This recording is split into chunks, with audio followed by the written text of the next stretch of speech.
Muy buenas noches, me da mucho gusto saludarlas y saludarlos. Bienvenidos a este nuevo diálogo jurídico del Centro Carbonell. El día de hoy vamos a platicar con Pablo Bertelli, que es un abogado extraordinario, y quiero usar ese término extraordinario con toda deliberación, porque es un abogado, Pablo, que desde su formación inicial académica, yo lo tuve el gusto de conocerlo pues hace ya muchos años, demostró una gran inquietud, además de un gran talento para los temas jurídicos, una gran inquietud para trasladar su conocimiento seminal en materia jurídica hacia otras áreas, hacia áreas distintas, y entre esas áreas, la literatura. Pablo tiene una voracidad lectora. Eso pues le permite distinguirse de otros colegas que pues no se han asomado a lo que la literatura ofrece, también en términos de formación jurídica. Ahorita le voy a preguntar a Pablo sobre eso, pero yo creo, intuitivamente propongo esta tesis, que uno puede ser mejor abogado si se asoma a la literatura. No es una cuestión nada más así de gente que quiere ser novelista o que quiere ganar tal premio, no. Se trata de poder desentrañar con mayor profundidad, con mayor rigor, el quehacer de los abogados desde la óptica literaria. Y creo que ahí hay un área de oportunidad enorme, porque a veces los abogados nomás leemos códigos o nomás leemos sentencias o antes las averiguaciones previas, ahora carpetas de investigación, y eso demerita mucho el ejercicio de nuestra profesión e incluso nuestra capacidad lingüística. Pero bueno, Pablo sobre esto es el experto y él nos lo contará. Pablo, me da mucho gusto saludarte. Bienvenido a los diálogos del Centro Carbonell. Miguel, el gusto es absolutamente mío. Es de verdad un placer estar aquí contigo. Quiero empezar agradeciéndote desde luego, pero también a todo el equipo del Centro Carbonell, a Mónica del Portillo, a Raúl Castel, bueno, a todo el equipo. Agradecerles, ustedes saben que cuentan con mi gratitud y felicitarlos porque he estado siguiendo a la distancia durante los últimos meses el empuje inagotable que tienen ante la vanguardia jurídica y darle vueltas y hacer este tipo de encuentros que, bueno, pues desgraciadamente no tenemos en muchos foros, pero uno tan importante como el que ustedes organizan siempre es aplaudible y felicitable, ¿no? Te lo aprecio, Pablo. Oye, y por cierto, te voy ahorita a hacer el primer planteamiento, pero estoy viendo que de mi lado izquierdo tienes una foto de Carlos Fuentes, una foto legendaria de Fuentes. Mira, ahí lo tienes arriba. Tengo aquí, maestro. En mi despacho tengo aquí a los escritores que más me gustan. Bueno, Fuentes es un novelista, tengo un dramaturgo también, Arthur Miller, tengo un guionista de cine, por allá tengo a una cuentista, poetas, a Norberto Bobbio también está en este espacio. Es bastante plural de las escritoras y escritores que más me gustan. Aquí me acompañan. Oye, Pablo, a ver, el tema que hoy nos convoca, Derecho y Literatura, forma parte, diría yo, de una tradición, porque tradicionalmente los abogados habían sido concebidos como personas de letras, personas versadas en capacidades expresivas, en dominio del lenguaje. Muchas veces ser abogado es eso, es manejar la minucia gramatical, sintáctica, las posibilidades, digamos, lingüísticas de la norma, en fin, todo esto que sabemos. Y por otro lado, también es verdad que entre derecho y literatura ha habido encuentros y desencuentros. En ese sentido, te lo planteo, Pablo, ¿por qué debería un estudiante de derecho o incluso alguien que ya egresó de la carrera de derecho asomarse a los temas literarios? ¿Qué aporta? ¿Qué gana con eso? Bueno, como bien lo dices, Miguel, efectivamente es patente la larga tradición de abogados o de escritores que han pasado por aulas jurídicas. Podemos citar una infinidad de nombres, ¿no? Entre ellos Fuentes, por cierto, entre ellos Carlos. Claro, por supuesto. De hecho, es más, déjame contarte un dato. De los 6 escritores latinoamericanos que han ganado el Nobel, quitando a los chilenos, que son Pablo Neruda y Gabriela Mistral, los poetas, el resto, los otros 4, estudiaron Derecho. Es decir, Vargas Llosa, García Márquez, Fuentes, bueno, para, digamos, 17 premios Nobel de literatura han estudiado Derecho. No todos se han dedicado quizás sea la profesión con más premios Nobel de literatura. Fíjate, wow. No hay tantos médicos o no hay tantos ingenieros que habría que revisar el dato, pero apostaría que es de las top 3. Pero ¿por qué es importante que un estudiante de Derecho o que incluso un abogado ya en funciones lea literatura? Mira, hablando de Carlos Fuentes, voy a contar una pequeña anécdota que me encanta de Fuentes. Cuando Fuentes iba no me acuerdo si en segundo o tercer año de la carrera en la Facultad de Derecho de la UNAM, estaba muy frustrado. Fuentes todavía no era el novelista que posteriormente, es más, no había publicado ni siquiera su primer libro de cuentos. Y Carlos Fuentes entró un poquito tarde a la carrera, o no tarde, creo que a los 20 años, porque había vivido fuera de México, pero un poquito preocupado se acerca al que para él Fuentes fue su gran maestro de la vida, no solo del derecho, a Manuel Pedroso, un profesor del exilio español que había tenido trayectoria política y que con el franquismo se tuvo que exiliar en México y que además hizo mucha carrera en la Facultad de Derecho de la UNAM. Fuentes se acerca a su profesor y le dice: maestro, mi vocación es literaria, no jurídica. Yo leo el Código Penal y no entiendo nada. Voy a mis clases de Derecho Mercantil y entiendo menos. Y entonces Pedroso le contesta: Carlos, no te preocupes, es muy sencillo. Si tú quieres entender el derecho penal, lea Kafka. Perdón, a Dostoyevsky. Si tú quieres entender el derecho mercantil, lea Tolstoy. Esta anécdota que a mí me gusta mucho y que puede parecer un tanto romántica, la uso porque precisamente la literatura lo que nos hace a los abogados en funciones y a los estudiantes de derecho es enriquecernos enormemente en distintas cosas. La literatura es una fuente de acceso al aprendizaje desde la experiencia ajena. Genera procesos empáticos. Y eso nutre al estudiante y al abogado profundamente, ¿no? Déjame ponértelo en los siguientes términos. Dicen que por ejemplo, hay un estudio de la Universidad de Toronto que utiliza un interesante experimento. Le preguntaron a unos pilotos, a unos estudiantes de aviación, les preguntaron a los pilotos si no era muy aburrido hacer el simulador de vuelo, ¿no? Si no preferían ellos salir ya en la avioneta, al aire, y la mayoría contestó y se dieron cuenta que no, que el simulador era fundamental, porque ahí donde no sucede nada, ahí donde en las horas vuelo el 90% del tiempo es no hacer nada, en el simulador tienen la posibilidad de experimentar todos aquellos escenarios que los ponen en riesgo, que los ponen ante una situación de la cual deben de salir y poder actuar.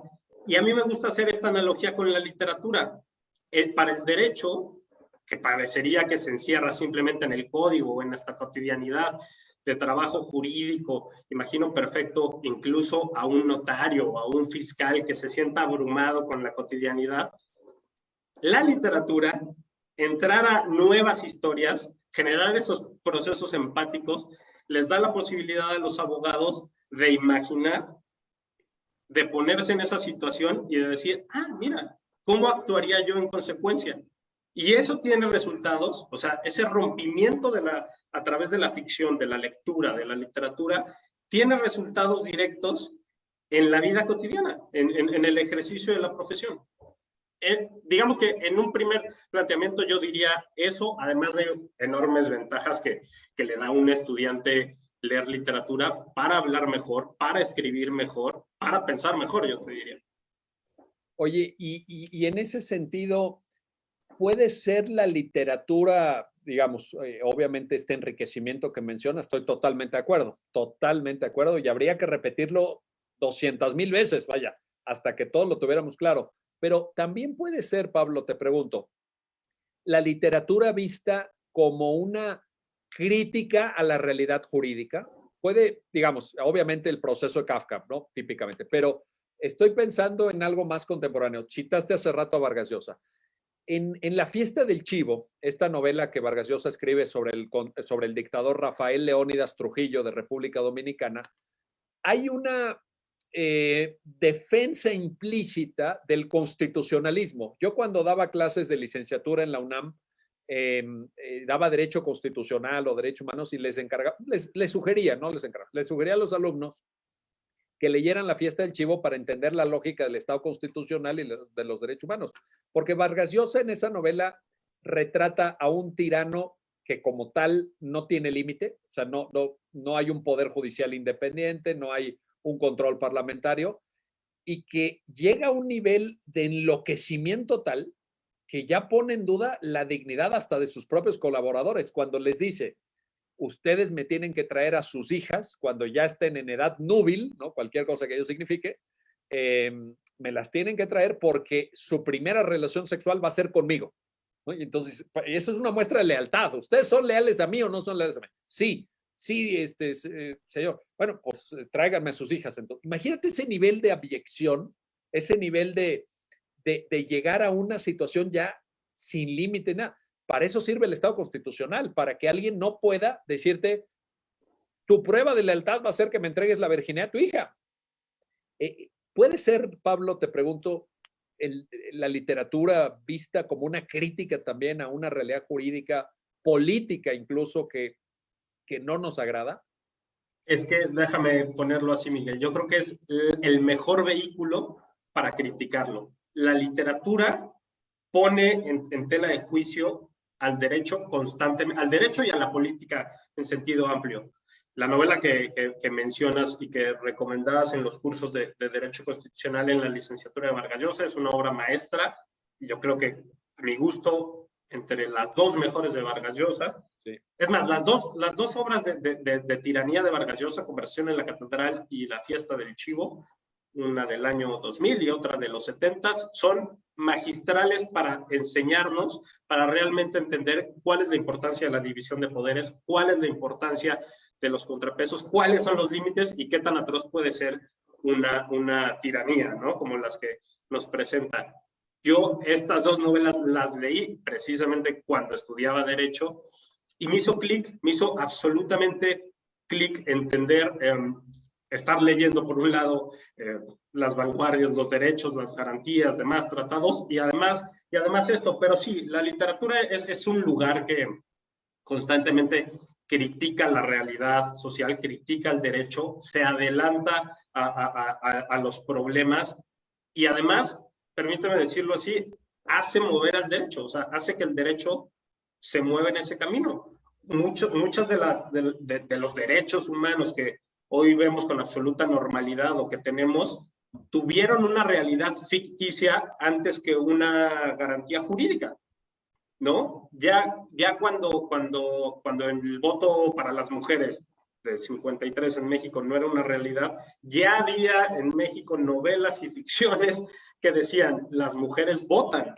¿no? Entonces, me parece que históricamente ha sido ese trampolín de crítica al derecho y a la realidad, y en los últimos años creo que lo tenemos que decir abiertamente, deslegitimación del sistema o la incredulidad que muchas de las personas tienen en nuestro sistema jurídico se canaliza precisamente en obras literarias y en obras, digámoslo así, narrativas de ficción, en películas, en series. Se me vienen a la cabeza, recordarás el libro de Jorge Volpi que ganó el premio Alfaguara, uno de los premios más importantes de literatura, que además no es una novela de ficción, de hecho, así se promocionaba.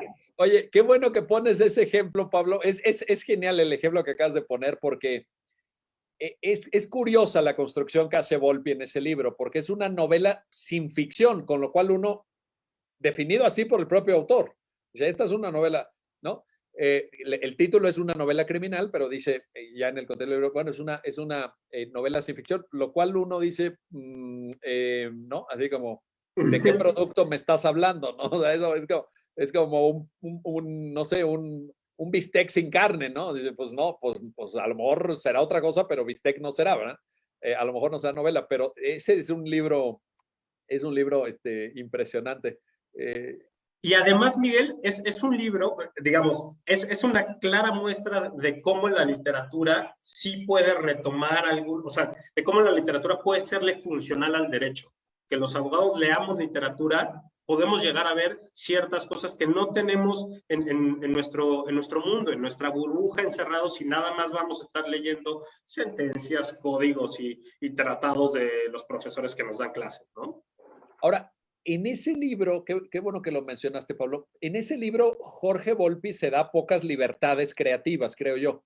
Es un libro muy apegado a lo que está en el expediente que Volpi revisó y a lo que Volpi platicó con los que intervinieron en el caso, desde luego la propia Florence Cassés, con Israel Vallarta. Volpi cuenta que lo fue a ver al reclusorio, con quienes intervinieron en el caso, el secretario proyectista que fue Javier Mijangos, por ejemplo, secretario, bueno, coordinador de la ponencia en ese momento del ministro Arturo Saldívar, los involucrados desde el punto de vista de la autoridad, Genaro García Luna, ahora de tanta actualidad también, en fin.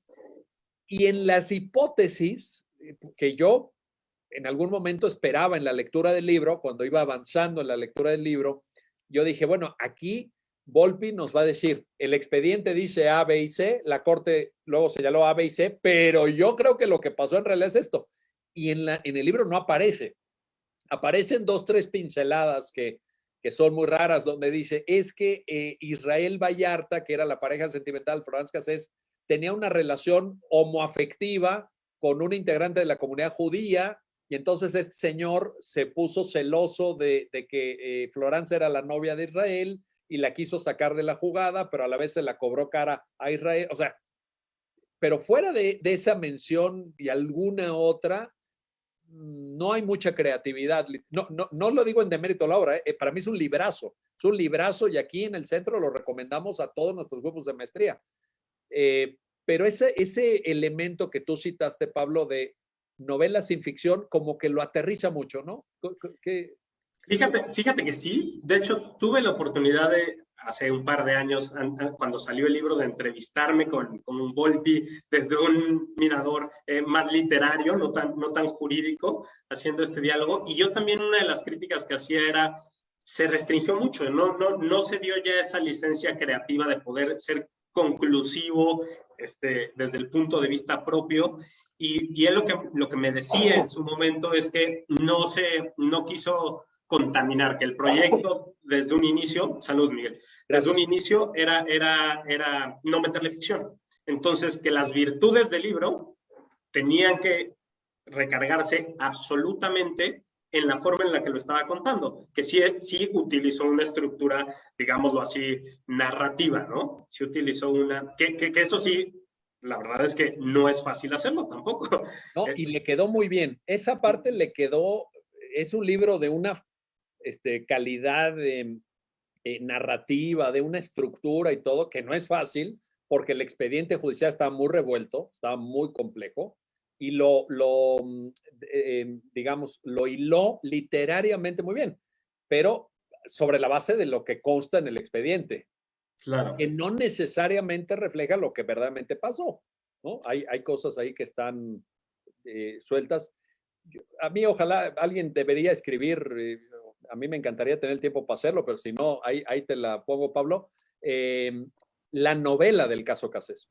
Claro. Pero la novela con ficción del caso Cassés. O sea, yo creo que las fuentes a las que Jorge Volpi acude también se pueden apretar para otros significados que no están en ese libro y que no están en todo lo que está escrito sobre Cassés, que se han escrito varios volúmenes y creo que nadie se ha atrevido a dar el salto a la ficción verdadera y el caso se presta, pero al 1000%. O sea, es un caso que...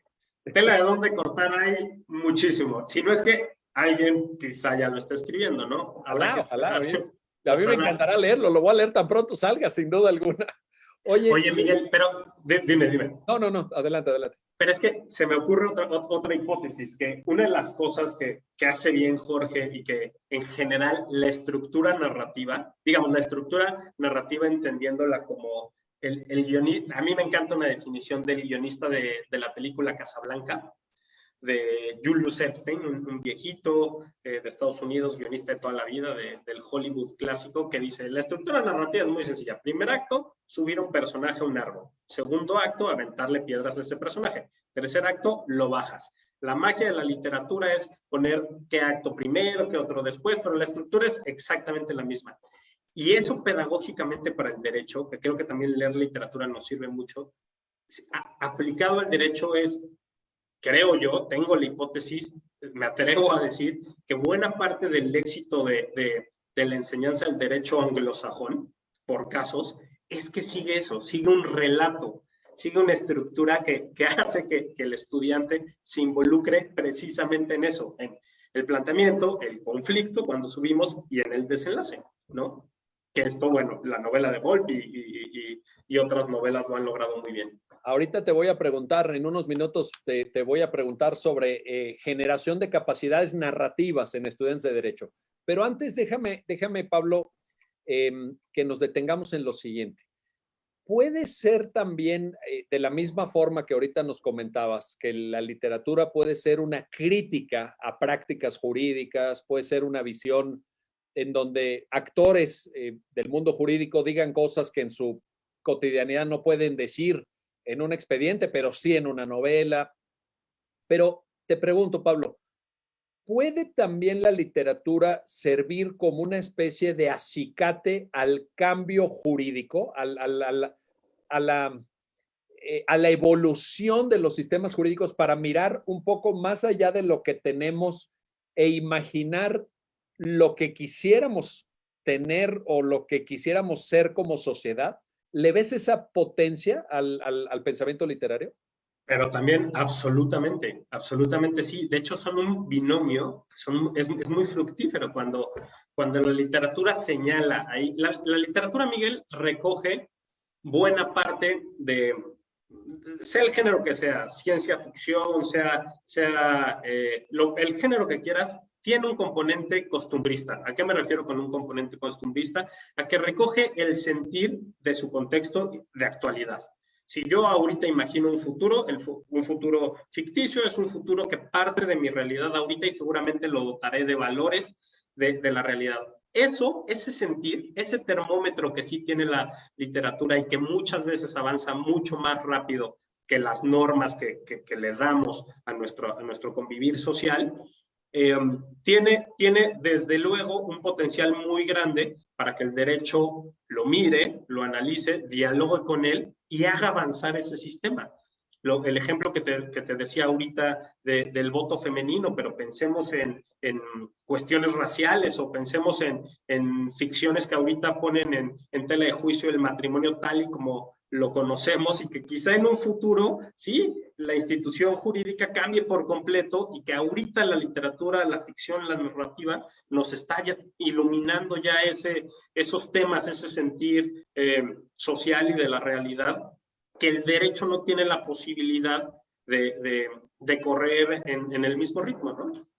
Oye, y así como siempre sugerimos, Pablo, tú lo sabes, que los estudiantes de Derecho, los abogados, se asomen a la literatura, que procuren darse un espacio cada día para leer y que no hagan caso de esos anuncios que están en los paradores de camiones, de que lea usted 20 minutos al día, va a ser 20 minutos al día, es una risa, hay que leer durante horas, lo más que se pueda, vaya.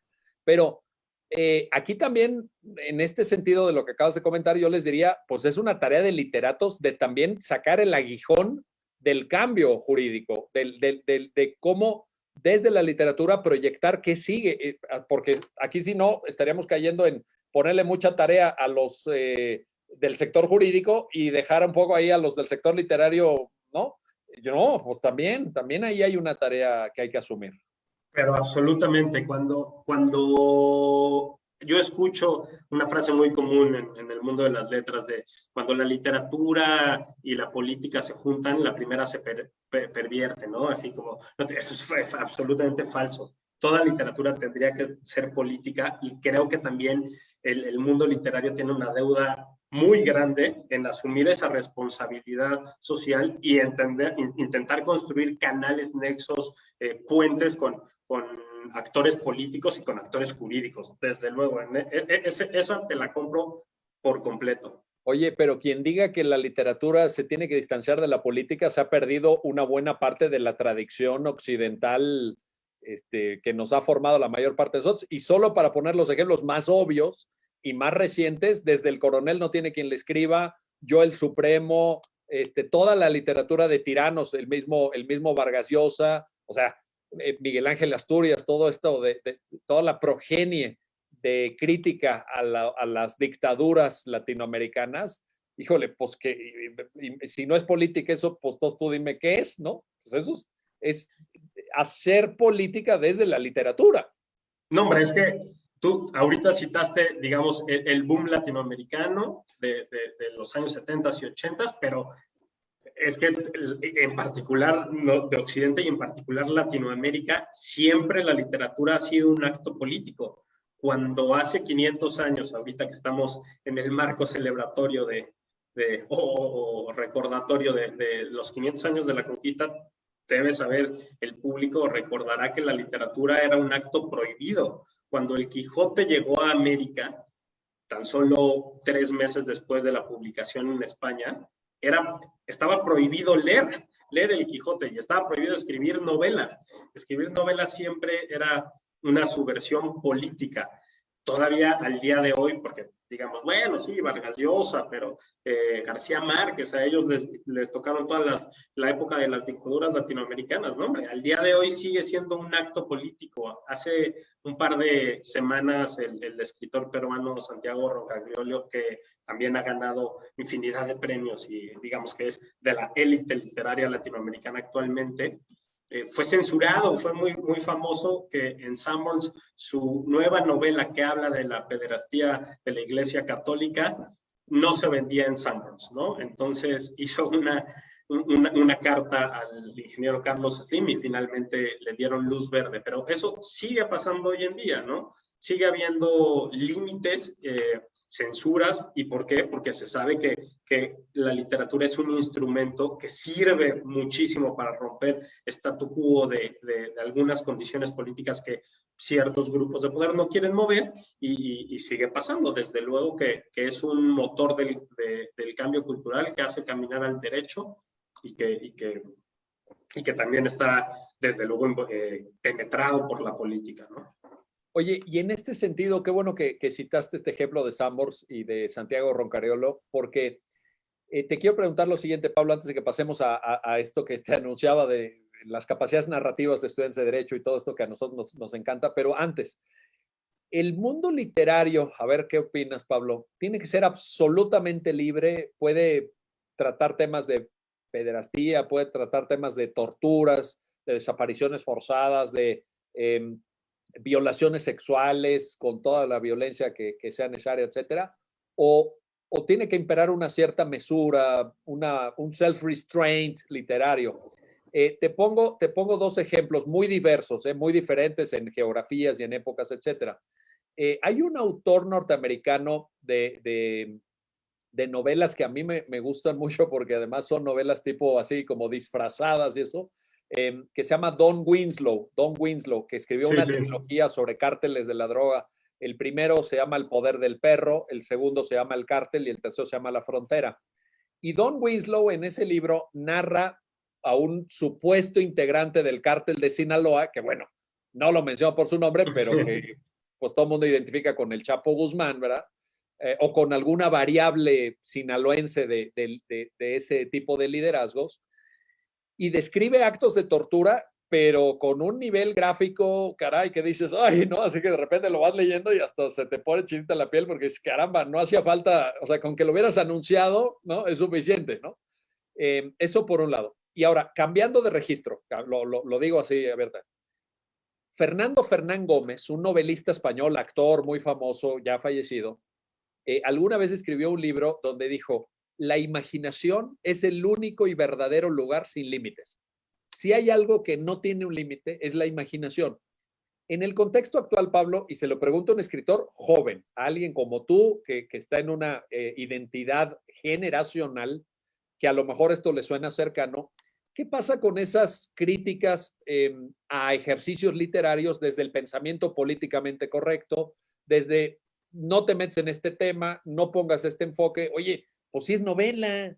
Si fuera ensayo sería otra cosa, o artículo periodístico sería otra cosa, pero en la novela se puede poner racismo, se puede poner homofobia, se puede poner pederastia, se puede poner este tipo de cosas, o mejor ir contento. ¿Qué opina, Pablo? Mira, déjame contestarte de la siguiente manera, Miguel. Yo soy partidario, pero absoluto, ahí sí no encuentro discusión al respecto, en que limitarse, poner esos candados temáticos por ciertos pensamientos en el arte en general, es destruir el arte.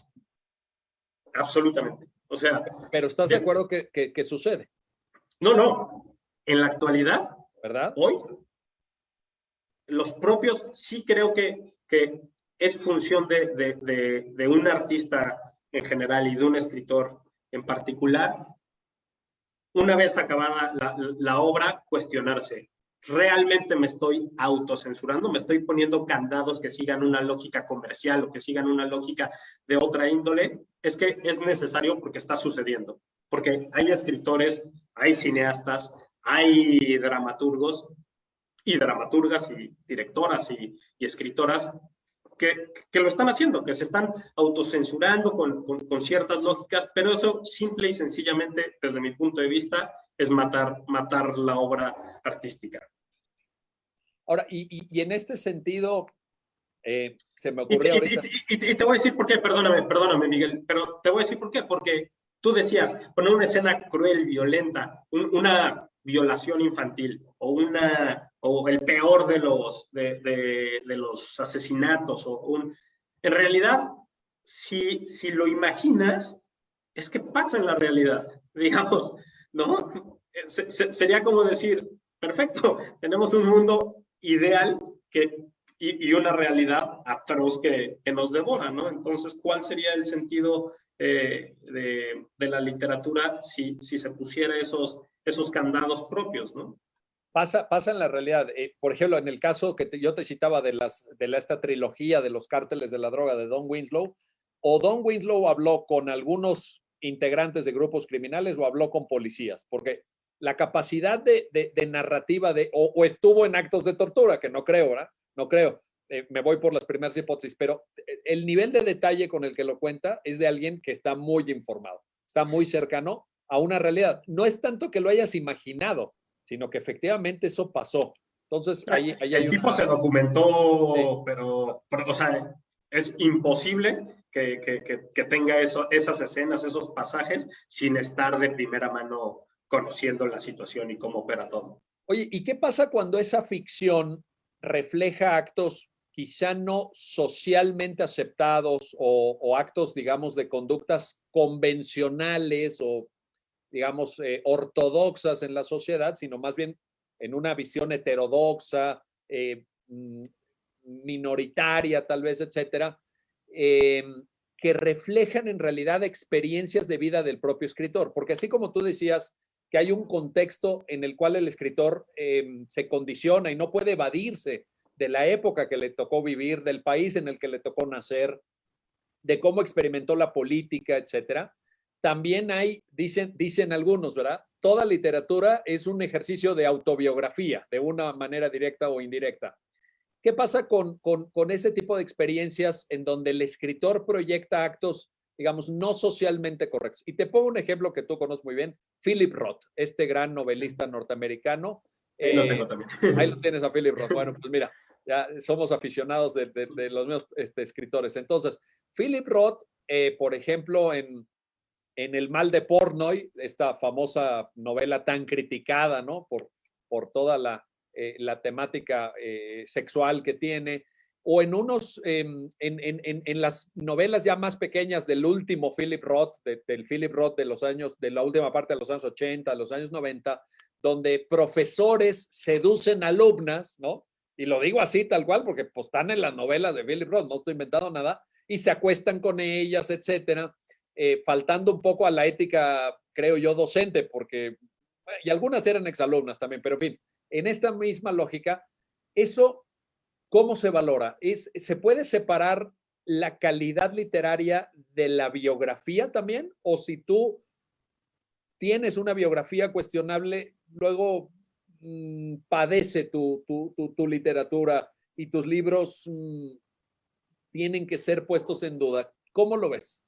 Hijo, es uno de los debates más candentes de la actualidad, separar a la obra del autor. Mira, hay varios puntos, tocaste varios puntos en la pregunta, Miguel.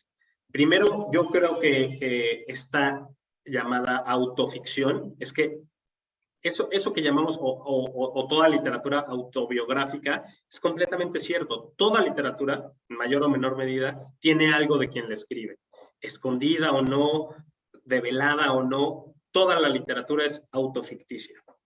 Entonces, en ese sentido, yo soy partidario de este movimiento que está además muy de moda, llamado autoficción, pero en esa medida, que eso pasa desde, digamos, Proust, En busca del tiempo, los 8 tomos, es autoficción, eso se ha hecho toda la vida. Eso por un punto, yo ahí sí me declaro en absoluta aceptación a lo que el movimiento así llamado autoficción. Separar la obra del artista, yo soy de la idea que es posible, sí es posible. O sea, una obra literaria más allá de la persona puede ser y tener valores propios, y quedará en cada lector y quedará en cada persona decidir si le entras o no a la obra de cada uno. Pero desde un agente externo, censurar, cancelar todos estos movimientos, a mí me parecen francamente muy negativos, ¿no? Muy contraproducentes. Me encanta tu respuesta, Pablo. Sintonizo al 100% con lo que acabas de decir, porque yo creo que si una obra literaria refleja una biografía, digamos, dañina o perniciosa, pongo a reserva que pudieran ser actos delictivos. Creo que eso merece otra calificación. Pero digamos, algo simplemente donde dice, oye, este cuate es un barbaján, es un pendenciero, es un cuate misógino, etcétera. Pues si no quieres, no lo leas. ¿No? Si no quieres, no lo leas. Y si quieres leerlo, pues léelo. Estoy pensando, por ejemplo, ahorita que te escuchaba, en este autor francés, Michel Houellebecq, ¿no? Claro. Que lo conoces, por ejemplo. Desde las primeras, desde Plataforma, desde las novelitas estas pequeñas hasta lo más reciente, por ejemplo, Sumisión. En Sumisión dice, ¿te acuerdas del argumento de Houellebecq? Es, llega un gobierno al gobierno de Francia, la República Laica Francesa, llega un gobierno de inclinación islamista. Y entonces en las universidades nos piden pues que acreditemos nuestra religión, que tomemos en cuenta que las mujeres no pueden entrar en las aulas y todo esto. Y Houellebecq lo ve con unos lentes de un profesor que está a punto de jubilarse, que no le interesa la universidad, que no le interesa la política, que tiene problemas personales muy graves porque vive solo, porque se le está acabando su vida sexual, porque no tiene pareja estable, etcétera. Y entonces en la novela no hay una crítica a esto.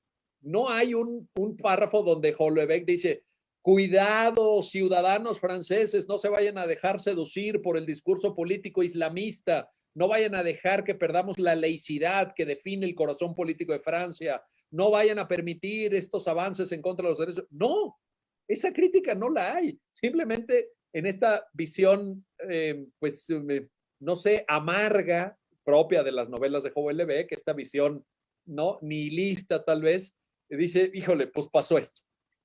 ¿Qué hacer ahí también? O sea, ¿no ameritaría un compromiso positivo del escritor hacia la democracia, los derechos humanos, etcétera? ¿O ya es demasiado pedir? Pues fíjate que ese compromiso se lo puedo, porque además es un autor, vaya, provocador, como dices, desde sus primeras novelas, toda la vida, su actitud pública, no solo sus libros, su actitud pública también la lleva a ese tono, ¿no? Pero yo creo que este compromiso que le podemos pedir a los escritores es fuera de su literatura. Es decir, hablemos de una escritora, por ejemplo, Mónica Ojeda, una escritora ecuatoriana, o Samantha Schweblin, por decir mujeres, ¿no? Que están muy de moda ahorita, una argentina, son abiertamente escritoras feministas, antirracistas, por fuera, en su vida pública, en conferencias, en foros, en sus novelas, no se limitan y no llevan esa agenda a sus personajes. Porque sería muy reduccionista y serían muy aburridas sus ficciones, al igual que el escritor francés. Los franceses, fíjate que está sucediendo algo muy curioso en Francia, porque hay un fuerte movimiento de todas estas cosas, todas estas situaciones de la ficción y de la autoficción. Si yo ahorita escribiera una novela y hablara de mi relación con Miguel Carbonell y empiezo a ponerle, incluso le pongo al personaje el nombre de Miguel Carbonell, lo están llevando a tribunales, lo están llevando, las cosas de ficción, lo están llevando a que lo resuelvan los tribunales. Híjole, esa parte es que también, yo en esto sí, por ejemplo, en este punto que acabas de citar, yo sí, si alguien me pregunta, si algún escritor, algún novelista me pregunta, yo le diría, yo sugiero que no se usen nombres verdaderos. O sea, esa novela camuflada, te pongo un ejemplo muy cercano a nuestra experiencia, a nuestra formación literaria. Héctor Aguilar Camín con La Guerra de Gallo. Todo el mundo sabía que se trataba de Julio Scherer, todo el mundo se sabe que se trata del golpe Excelsior de 1976, todo el mundo sabía que era Luis Echeverría el responsable, pero ninguno de estos nombres aparece, ¿no? Es como una novela en clave para los iniciados. A lo mejor habrá, ahorita no sé si se sigue leyendo en tu generación, Pablo, en la generación inferior, La Guerra de Galio. Ojalá, a mí me parece un novelón, sin duda la mejor de Aguilar Camín y una de las mejores del panorama literario mexicano, pero pues no sé qué tan cercanos sean ya los jóvenes a la figura de Julio Scherer, que murió hace ya unos años, a ese México de la guerra sucia de los años 70, etcétera. Y sin embargo, pues ahí está. Yo sugiero, en eso que tú pones de Francia, híjole, es que hacer una novela con nombre y apellido, pues, híjole, ya. Pero déjame ponerte un contraejemplo, Miguel. Y ojalá se siguiera leyendo esa gran novela de Aguilar Camín, que yo coincido contigo. Yo creo que es de las 10 mejores novelas de la literatura mexicana. En ese nivel la pongo. Pero déjame otro novelón, que además también habla del mundo periodístico. La última novela de Enrique Serna, si no la has leído, te la recomiendo mucho, El vendedor del silencio. Ah, ¿cómo no? Sobre el periodista Sobre De Negri, sobre Carlos De Negri, sí, que era un tipo reprobable por donde se le vea. Usa todos los nombres, mete a Luis Echeverría, mete a Jacobo Saludowski, mete a Julio Scherer. Ahí sí no se guardó absolutamente nada. De gente muerta y viva, que sigue, pero yo a veces ahí sí creo que esa novela, ese relato con nombres falsos, cambiando nombres, quizá no funcionaría igual, quizá porque la novela no te deja ver todo lo que el imaginario colectivo sabe que es Jacobo Saludowski o sabe que es Julio Scherer, lo que representa. Entonces, simplemente con el nombre ya te da todo un contexto que no está en la novela y que le funciona muy bien al servicio narrativo o a la empresa que persigue el libro en particular, ¿no? Oye, pero ¿qué pasa si con la identificación específica del nombre le imputas hechos que no son verdaderos a esa persona, que están construidos en una narrativa de ficción y que le pueden suponer una lesión de su derecho al honor, ¿no? Entonces, en tu novela, la que acabas de anunciar, Pablo, dices, no, es que yo conocí un señor, Miguel Carbonell, que cuando iba a la facultad se robaba los lápices, ¿verdad? O se robaba las hojas de la mesa de firmas, o que nunca iba a clase, mandaba a un profesor adjunto, o que tenía tales actitudes antiéticas, etcétera. Y pues yo no soy ese profesor. Claro. Yo no caigo en esa situación, creo, ¿no? Yo no caigo en esa situación. Y tú ya me dibujaste así con mi nombre y apellido. ¿No lo llevas a tribunales eso? Digamos, si fuera yo el asesor jurídico de ese escritor, haría lo mismo que tú, le diría, no pongas este nombre. Si es una figura pública, que además estás exhibiendo con algo ficticio completamente, no nos valdrá el simple hecho de decir, este era otro Miguel Carbonell, ¿no? A menos de que Miguel Carbonell sea el autor y se ponga en primera persona el nombre, ahí sí, sin duda lo recomendaría así. Como escritor te lo digo, me cuesta trabajo hacer ese cambio. Oye, no, pues sí, porque si el autor eres tú mismo, pues no te vas a autodemandar. Ahí sí. Ahí sí, no. Oye, Pablo, a ver, el tema que te había comentado, que tú mismo anunciabas. capacidades narrativas que se puedan, que se deban incluso, me atrevo a ponértelo así, desarrollar en la carrera de Derecho a partir del aprendizaje jurídico, del aprendizaje literario, perdón, de compartir lecturas, de discutir textos, de examinar planteamientos, etcétera. Un comentario sobre eso. ¿Le ves posibilidad? ¿Le ves utilidad? ¿Qué piensas sobre eso? No, absoluta utilidad, Miguel. Mira, a mí me gusta decir que buena parte de los éxitos y fracasos jurídicos son éxitos o fracasos lingüísticos. Una buena idea, muy buena idea, mal escrita o mal verbalizada, mal expresada, es una mala idea. Sí. Yo estoy absolutamente convencido. Yo no sé qué pasa. A mí a veces, y es un tema que reflexiono constantemente, cuando entramos a la carrera de Derecho, por lo general, bueno, no por lo general, los alumnos no entramos escribiendo ese abogañol, ese lenguaje abigarrado que es muy dado a violar cualquier cantidad de reglas ortográficas y la sintaxis. ¿En qué momento de esos 4 o 5 años, en qué demonios nos meten el chip de querer hacer eso, ¿no? De querer, se cree que por ser más, pero en realidad no. En realidad, al perder esa claridad, al perder esa capacidad, digamos, lo que te decía hace un rato, un buen argumento se va a caer si está mal escrito. Pienso en profesores, o sea, y de verdad te lo digo con toda honestidad. ¿Por qué un Pedro Salazar, por decir profesores contemporáneos mexicanos? ¿Por qué una Ana Laura Magaloni, una Leticia Bonifaz o un Miguel Carbonell tienen tanta penetración? Más allá de la lucidez del fondo de sus ideas, que podemos estar de acuerdo o no, es porque escriben bien. Y yo estoy absolutamente convencido de que escriben bien porque en sus lecturas fundacionales como abogados y en su cotidianidad leen literatura, no se encierran únicamente a leer códigos o sentencias que están escritas en este lenguaje que de verdad algo se debe hacer desde la academia para ya extinguirlo por completo. Hay un cuentito de Kafka, toda la obra de Kafka está analizada jurídicamente quizá, pero hay un cuentito medio olvidado de su último libro, que es muy divertido y además muy breve, que relata la historia de cómo el caballo bucéfalo del gran Alejandro, del conquistador, ya cansado de tantas conquistas, de tantas aventuras, de conocer tantos horizontes, decide convertirse en doctor en Derecho. Y entonces lee absolutamente todos los códigos y todas las sentencias y ya se le olvida y va por tribunales en las escalinatas y le dicen, no, pero pues tú eres el caballo de Alejandro, ve a conquistar, ve a conocer nuevos mundos, las Indias, no sé qué.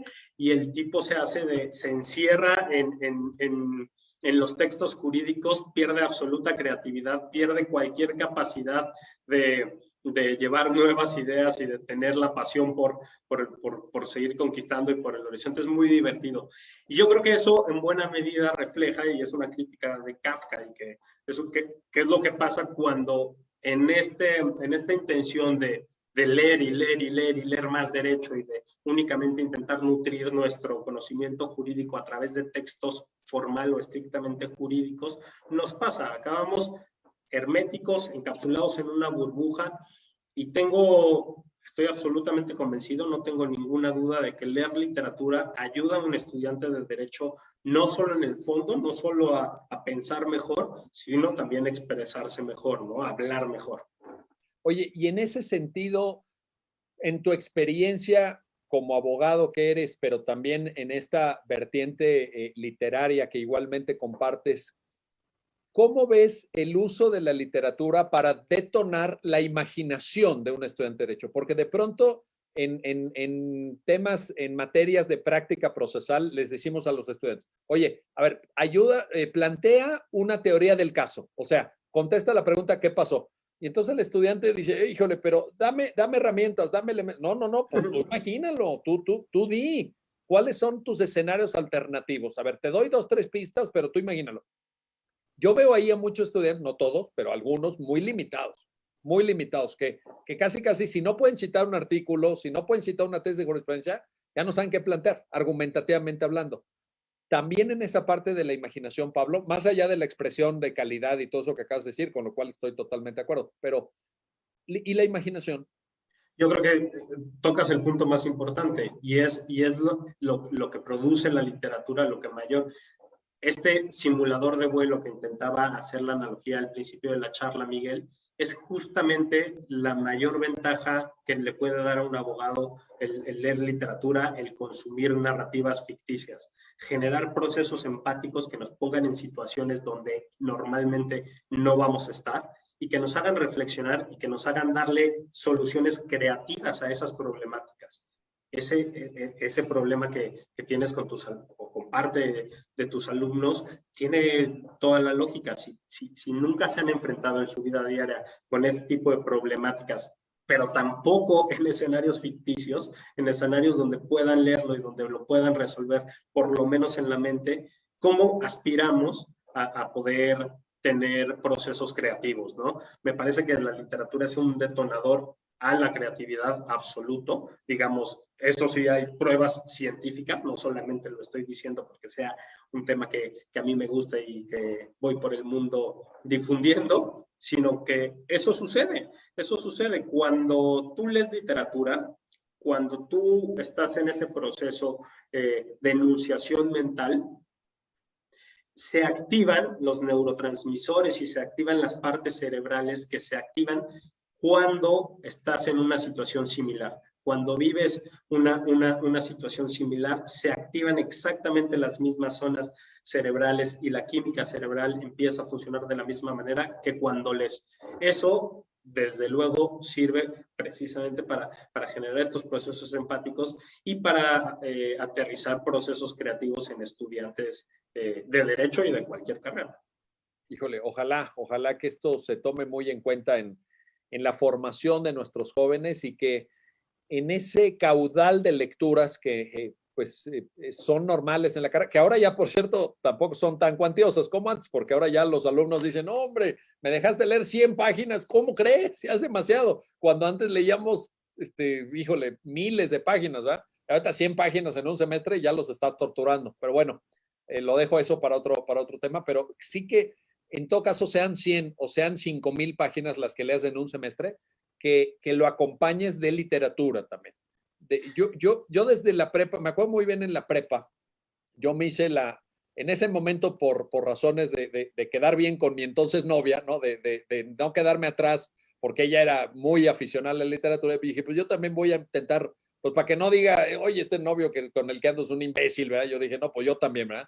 Entonces empecé a leer y me puse la meta de que iba a dedicar cada día mi última hora de vigilia, mi última hora despierto a temas no jurídicos, porque sabes que uno también de repente entra en una dinámica profesional donde quiere más y más y más, y la novedad y la última sentencia y el último tratado de derecho administrativo, ¿no? O así. Y sí, me reservé ese gramo último de energía de mi día a día para la literatura, y ha sido una de las fuentes de disfrute más importantes de mi vida. O sea, esa última hora de decir, a ver, aquí el derecho ya no entra, ¿no? O a lo mejor entra indirectamente, pero ya no es el libro jurídico de no sé qué, ha sido una fuente de disfrute, de creatividad, de revulsión de conceptos enorme que yo recomendaría mucho y que se tiene que hacer como un plus a tu día, porque luego hay abogados, hay colegas que dicen, ¿a qué hora quieres que lea?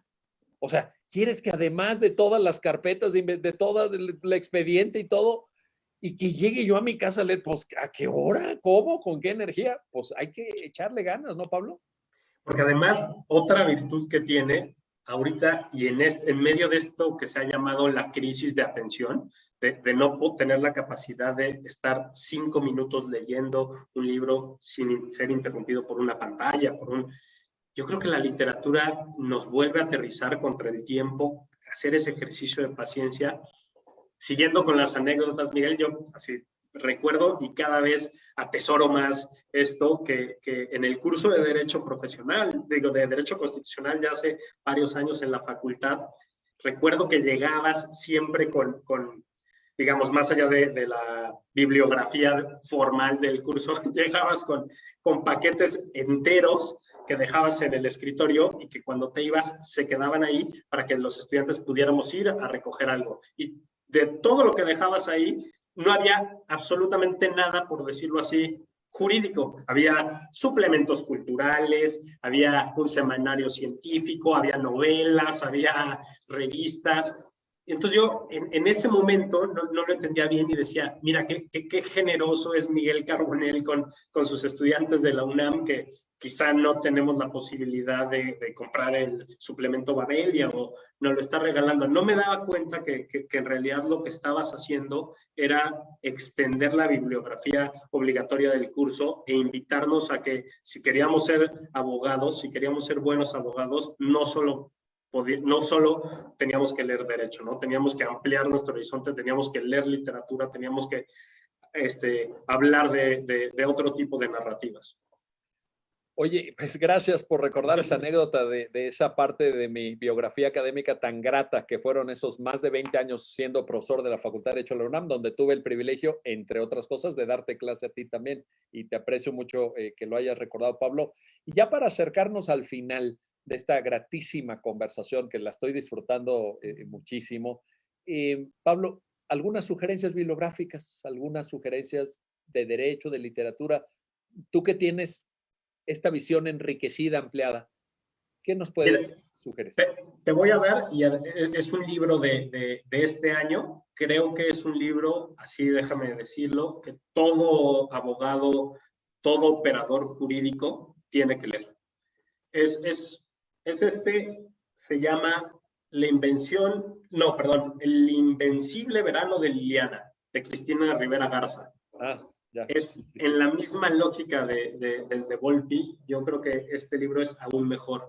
Volpi tiene una formación jurídica. Cristina Rivera Garza no. Cristina Rivera Garza es una de las mejores escritoras de la actualidad. Es el feminicidio de su hermana. Relata el feminicidio de su hermana, ocurrido hace 30 años. Miguel ha abierto y hace un relato de todo el mundo jurídico, las procuradurías, su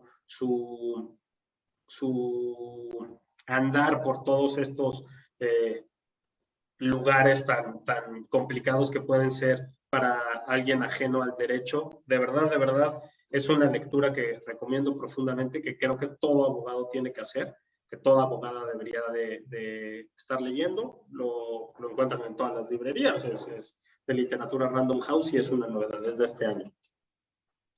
Hay otro librito, ahora sí me voy a dar una licencia meramente literaria, que es el mejor libro que he leído este año. No es un libro que se publicó este año, es este libro de una editorial catalana de Barcelona que se llama Libros del Asteroide, se llama Claus y Lucas, de Agota Christoph. Es un libro, Miguel, de una escritora húngara que se fue exiliada en el tiempo de las guerras mundiales a Suiza y desde ahí, después de mucho esfuerzo, aprendió a hablar francés y a escribir literatura en francés. Esta es la versión traducida al español. Yo creo que es una clase magistral de cómo escribir literatura. Si algún abogado que nos esté viendo quiere acercarse, aproximarse a cómo escribir literatura, tiene que leer esta novela, Claus y Lucas. Es un librazo realmente. Y el resto que no quieran aproximarse a la escritura creativa, lo disfrutarán como lectores y aprenderán un montón. Y finalmente cierro con uno que tengo en digital, que es una novedad jurídica también, de nuestro común amigo Gerardo Laveaga, que se llama Leyes, Neuronas y Hormonas. No sé si tuviste ya oportunidad de echarle un ojito. Ya, porque entrevisté a Gerardo sobre el libro y me lo mandó antes y lo pude leer para la entrevista, exactamente. Yo ahorita no estoy en México, pero entonces lo tengo en digital. Pero es un libro subversivo, es un libro provocador, como le gusta ser a Gerardo, pero es un libro muy bien escrito. Y es un libro que habla sobre cómo la biología, las neurociencias, los procesos neuroquímicos van a poner en tela de juicio la forma en la que entendemos el derecho, en particular el derecho penal. Entonces también creo que es una lectura que podrían hacer los abogados y que podrían debatir sus ideas, pero me parece que es un libro que está llamado a ser un clásico de la literatura y el derecho. Excelente sugerencia de La Veaga, porque además de que es un libro muy bien escrito, en la conversación que tuve con el autor le decía que es un libro enormemente erudito, porque Gerardo dialoga con biólogos, con endocrinólogos, con filósofos, etcétera, para poner en duda el mundo del derecho y específicamente uno de los de las columnas vertebrales del pensamiento jurídico, que es el libre albedrío, ¿no? Nosotros pensamos que somos responsables de algo porque pudimos no haber hecho ese acto, por ejemplo, comisión de un delito, etcétera. Gerardo dice, ¿qué tan libres somos? Dependiendo de tu nivel de hormonas, si tienes más oxitocina, si tienes más dopamina, si tienes un equipaje hormonal en tal sentido o en tal otro. Entonces, pone en duda algo tan importante como el hecho de que los seres humanos seamos realmente libres, pero lo hace desde ese diálogo interdisciplinario con, insisto, biólogos. Pone muchos ejemplos del mundo animal también, que cosa que me sorprendió mucho, ¿no? Dice, no, es que nuestras conductas están calcadas de chimpancés, de monos, de peces, etcétera. Entonces sí, es un gran libro.